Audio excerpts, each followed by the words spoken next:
సుబ్రహ్మణ్యేశ్వర స్వామి క్షేత్రంలో సూర సంహారం జరగని ఏకైక క్షేత్రం ఏదో మీకు తెలుసా? ఆ ఆలయం పేరే తిరుత్తని ఆలయం. ఇక్కడున్న రహస్యాలు తెలిస్తే మీరే ఆశ్చర్యపోతారు. సో ఈ వీడియోని ఎండ్ వరకు చూడండి.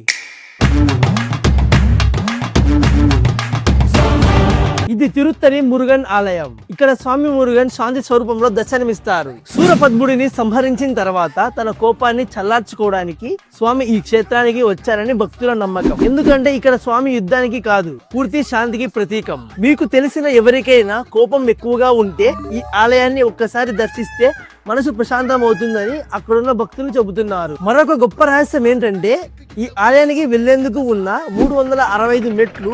ఇవి సంవత్సరంలోని ప్రతి రోజుకు ప్రతీకం. భక్తులు ఒక్క మెట్టు ఎక్కేటప్పుడు గత కాలంలో బాధలు పాపాలు వదిలేస్తున్నట్టుగా భావిస్తారు. ఇది నిజంగా ఒక కాలాన్ని జయించే ఆధ్యాత్మిక ప్రయాణం. భక్తుల విశ్వాసం ప్రకారం తిరుత్తని క్షేత్రం వల్లి కళ్యాణ స్థలం. ఇక్కడ స్వామివారిని దర్శించి 365 మెట్లు భక్తితో ఎక్కి వల్లి కళ్యాణాన్ని స్మరించి ప్రార్థిస్తే వివాహం త్వరలో కుదురుతుందని నమ్మకం. మీకు ఈ ఆలయం యొక్క అడ్రస్ కావాలంటే ముందుగా మన పేజ్ ని ఫాలో చేసి కామెంట్ సెక్షన్ లో హరం హర అని టైప్ చేయండి. నేనే మీకు పర్సనల్ గా DM చేస్తాను.